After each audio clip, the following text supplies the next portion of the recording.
आज हम आपको मैट्रिक्स डिटर्मिनेंट में एडवांस की जो प्रॉब्लम्स है उसको सॉल्व करके दिखाएंगे। जो कुछ पिछले ईयर्स में आई हुई प्रॉब्लम्स हैं उनको सॉल्व करेंगे। एक क्वेश्चन देखिएगा,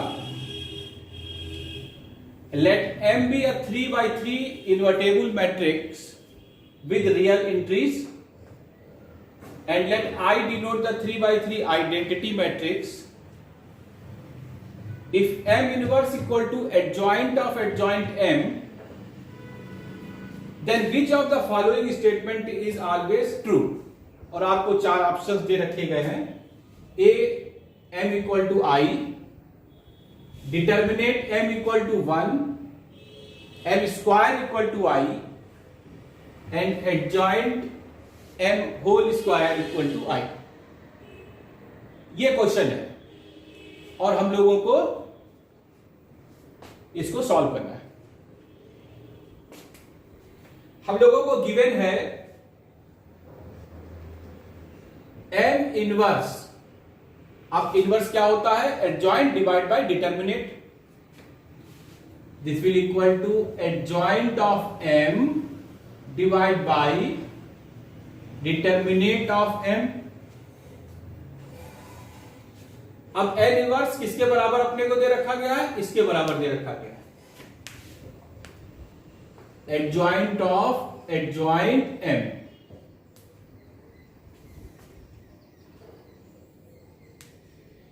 आपको मालूम है ये प्रॉपर्टी होती है adjoint of adjoint A determinate A n-2 of A। ये प्रॉपर्टी होती है। आपने ये प्रॉपर्टी पढ़ी है, ये प्रॉपर्टी होती है। इसका यूज करेंगे। यहां पर 3x3 की है तो ये जो M inverse that will equal to adjoint M divide by determinant M, this becomes 3-2 of M, that is mod M of M। यहां से क्या निकल कर आ गया? Adjoint M equal to determinant whole square M।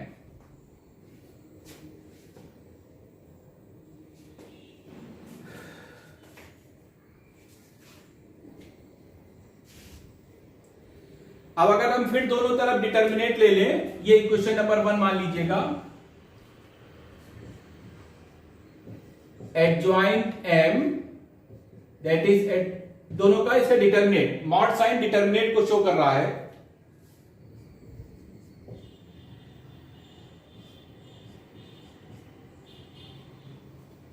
This becomes mod M square mod M।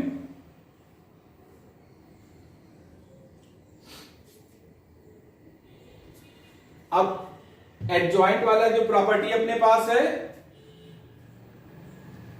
ये property है adjoint A। इसका जो डिटर्मिनेट होता है डिटर्मिनेट A रेस n-1। इस प्रॉपर्टी का यहां पर यूज करिए तो ये हो जाएगा डिटर्मिनेट स्क्वायर, इधर डिटर्मिनेट स्क्वायर डिटर्मिनेट 1, यहां से निकल कर आया डिटर्मिनेट 1 M इक्वल टू 1। ये रिजल्ट निकल कर आ गया, यानी कि हमारा ये जो बी वाला ऑप्शन है ये हमारा करेक्ट हो गया। अब आगे देखिए,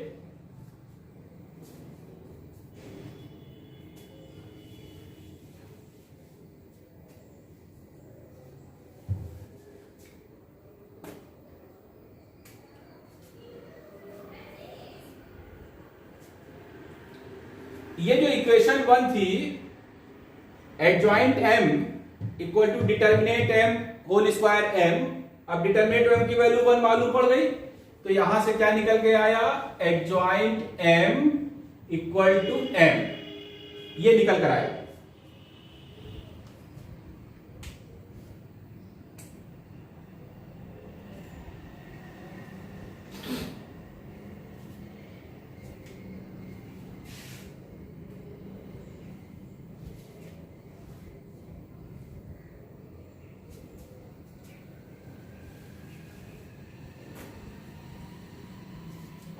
अगर m से मल्टीप्लाई कर दें,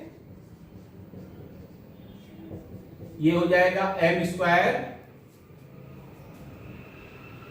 अब हमारे पास प्रॉपर्टी है a ऑफ एडजॉइंट a,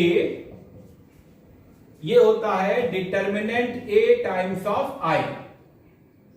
ये प्रॉपर्टी है, इस प्रॉपर्टी का यूज करेंगे तो ये हो जाएगा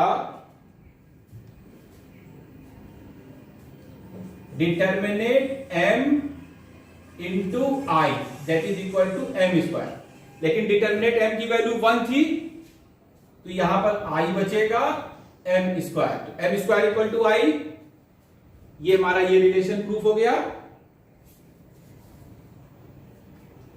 सी वाला हो गया। फिर देखिए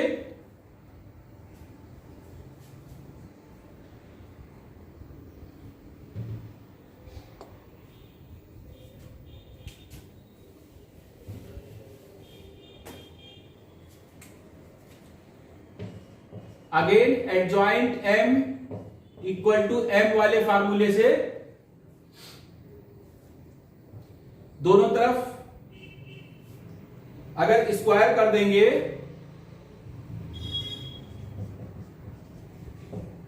ये हो जाएगा m स्क्वायर, और m स्क्वायर की वैल्यू i निकाली है सी पार्ट में आपने, that will equal to i। तो इस प्रकार से ये आपका डी रिलेशन भी प्रूफ हो गया। ये हमारा डी रिलेशन प्रूफ करे। इसलिए इस क्वेश्चन का जो सॉल्यूशन होगा बी, सी एंड डी। आपको प्रॉपर्टी बहुत अच्छे से आनी चाहिए और प्रॉपर्टी अच्छे से आप लगाकर प्रैक्टिस करिए, तब आप क्वेश्चनों को टेकअप कर पाएंगे, एडवांस लेवल की प्रॉब्लम्स को। अगर प्रॉपर्टी नहीं याद है तब फिर नहीं सॉल्व कर पाएंगे, इसलिए आपको प्रॉपर्टी याद होनी चाहिए। ओके, एक और प्रॉब्लम देखिए एडवांस की। Let m equal to sine raise 4 theta minus 1 plus sine square theta 1 plus cos square theta cos 4 theta. ये m एक आपकी मैट्रिक्स है 2/2 and this will equal to alpha i plus beta m inverse. I stand for identity matrix of 2/2, where alpha equal to alpha theta and beta equal to beta theta. Alpha star is the minimum of the set alpha theta, where theta belongs to the interval 0 to 2 pi. Similarly, beta star is the minimum of the set this. Then we have to find out the value of alpha star plus beta square. और आपको ये 4 options given थे, इसको हमको लोगों को solve करना है।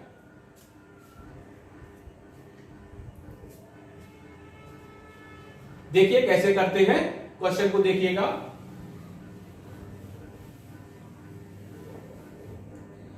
सबसे पहले हम लोग डिटर्मिनेंट m की वैल्यू निकालेंगे।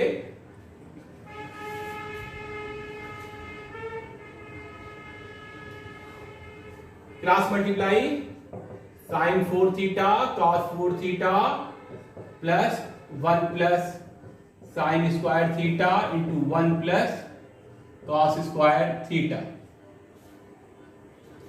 इसको सॉल्व करेंगे तो वैल्यू आएगी 2 plus sine 4 theta cos 4 theta plus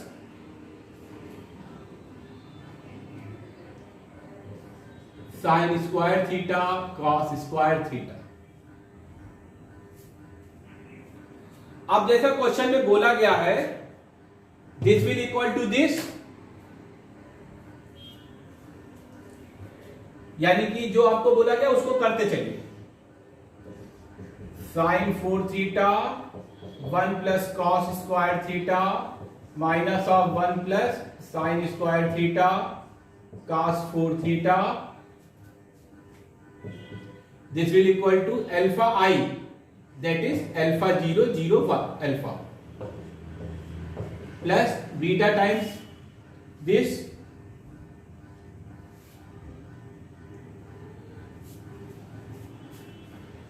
2/2 matrix दे रखी गई है, A B C D ऐसे दे रखा गया हो। आपको क्या करना है, डी और ए को ऐसे इंटरचेंज करना है और बी और सी के में माइनस से मल्टीप्लाई कर देना है, ये आपका एडजॉइंट बन जाएगा। ये ट्रिक ध्यान रखिएगा। 2/2 का एडजॉइंट ऐसे निकाल सकते हैं आराम से। तो ये हो जाएगा beta divide by determinant M, ये इधर cos 4 थीटा sin 4 थीटा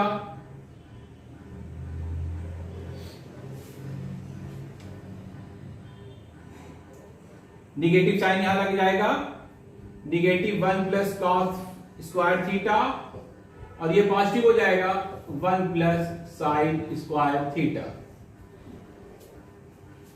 अब हम लोग मैट्रिक्स इक्वालिटी वाला प्रिंसिपल इस्तेमाल करेंगे। यहां से रिजल्ट आएगा sine 4 theta alpha plus beta determinant M cos 4 theta, और दूसरा रिजल्ट आएगा minus of 1 plus sine square theta, this will equal to beta determinant M 1 plus sine square theta. यहां से हमें एक बात मालूम पड़ी, ये इक्वेशन नंबर ए मान लीजिए, ये इक्वेशन नंबर बी मान लीजिए। इक्वेशन नंबर बी से देखिए ये और ये कैंसिल हो जाएगा, तो यहां से निकल कर आएगा result beta equal to negative of determinant M. ये चीज हम लोगों को मालूम पड़ी। आगे देखिए, हम लोगों ने डिटर्मिनेंट एम की वैल्यू निकाली थी 2 plus sine 4 theta cos 4 theta plus sine square theta cos square theta. Negative sign लगा दीजिए। इसको अगर हम लोग रिराइट करेंगे तो ये हो जाएगा sine 4 theta 2 theta divide by 16 sine square of 2 theta divide by 4। अब देखिए इसमें निगेटिव साइन लगा है तो इसलिए डिवाइड बाय डीएक्स और वो करने की जरूरत नहीं है। ये जो इसकी मैक्सिमम वैल्यू होगी वो हमारी मिनिमम वैल्यू होगी, क्योंकि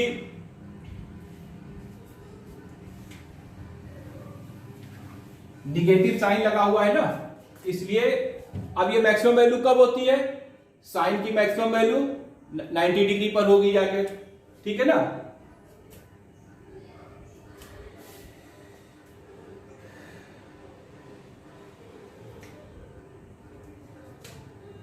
यानी कि 2 theta equal to pi by 2 then theta equal to pi by 4। तो बीटा जो है पाई बाय 4 रखेंगे तो 2 प्लस 1 बाय 16 प्लस 1 बाय 4, इसको सॉल्व करेंगे तो ये जो वैल्यू आएगी हम लोगों की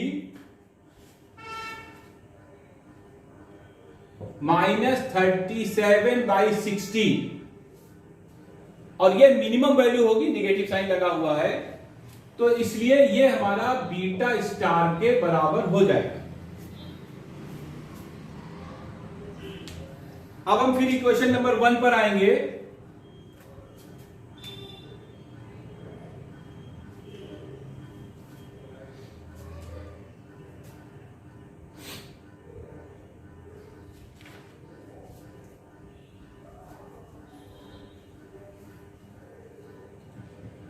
यहां पर डिटर्मिनेंट एम बीटा के बराबर है निगेटिव, ये था, इसका यूज करेंगे तो इसलिए alpha minus cos 4 theta that is sin 4 theta, यहां से alpha equal to sin 4 theta plus cos 4 theta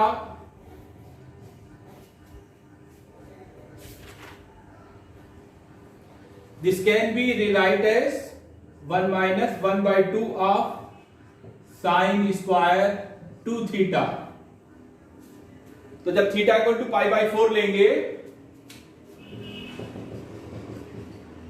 तो ये वैल्यू आ जाएगी 1 माइनस 1/2 दैट इज 1/2। ये मिनिमम वैल्यू होगी, ये अल्फा स्टार हो जाएगा।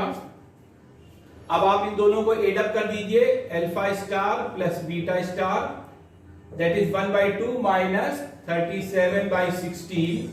ये वैल्यू आएगी बेटा -29/16 और ये हमारे ऑप्शन नंबर बी में था, तो इसलिए हमारा ऑप्शन नंबर बी हमारा करेक्ट हो गया। ओके, एक और क्वेश्चन देखिए, how many 3x3 matrices with entries 0 1 2 are there for which sum of the diagonal entries in M transpose M transpose multiply by M is 5।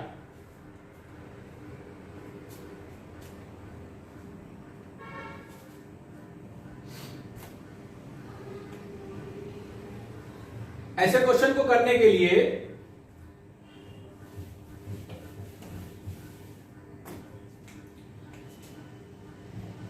Late M A B C E F G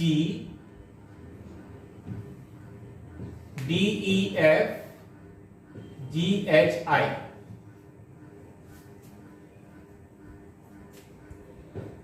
then M dash इसका हो जाएगा A B C D E F C G H I।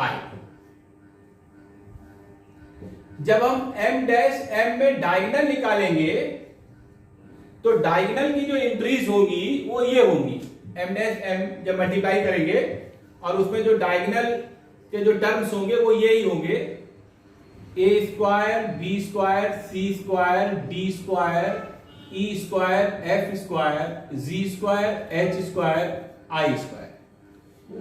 जब M into M dash निकालेंगे, M और transpose करेंगे तो multiply करेंगे तो ये जो डायगोनल के जो टर्म्स होंगे वो ये टर्म्स आएंगे, उनके सम ये होगा। डायगोनल के जो जिसको ट्रेस बोलते हैं, sum of the diagonal element called trace, तो वो जो M इंटू M डैश का जो ट्रेस होगा वो ये होगा। अब यहां पर देखिए, हम लोगों को गिवन है कि ये वैल्यू 5 है, ये वैल्यू 5 है। तो ये जो वैल्यू 5 है, ये आपको दो पॉसिबल वेज इसमें है। एक पॉसिबल वे ये है 1 2 3 4 5 6 7 8 9 एंट्रीज हैं ये। When 7 items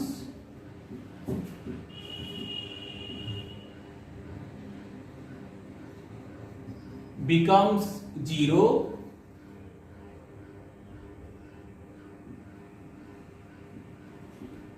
one is 1 and 1 is 2। मेरा कहने का मतलब यह है कि ये जो 9 एंट्रीज है उसमें से 7 0 हो जाए, कोई भी 7, एक की वैल्यू 1 हो और एक की वैल्यू 2 हो, तो इस प्रकार से आप ये 5 निकाल पाएंगे।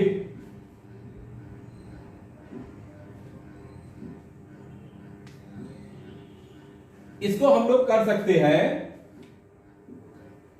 9C7 2C1 और 1C1 that will equal to 72। इसका दूसरा पॉसिबल वे ये है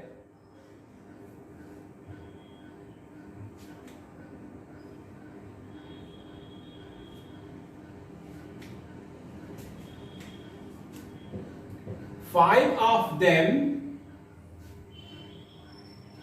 is 1 and 4 remaining 0। इसमें से जो 5 एंट्रीज हैं कोई भी उनकी वैल्यू 1 1 1 1 ऐसे हो और बाकी 4 की 0 हो जाए। This can be done by 9C5 into 4C4, तो ये वैल्यू हो जाएगी 126। Then the total number of ways कितने हो गए? 72 और 126, दिस बिकम्स 198। यानी कि there are 198 matrices are possible. Okay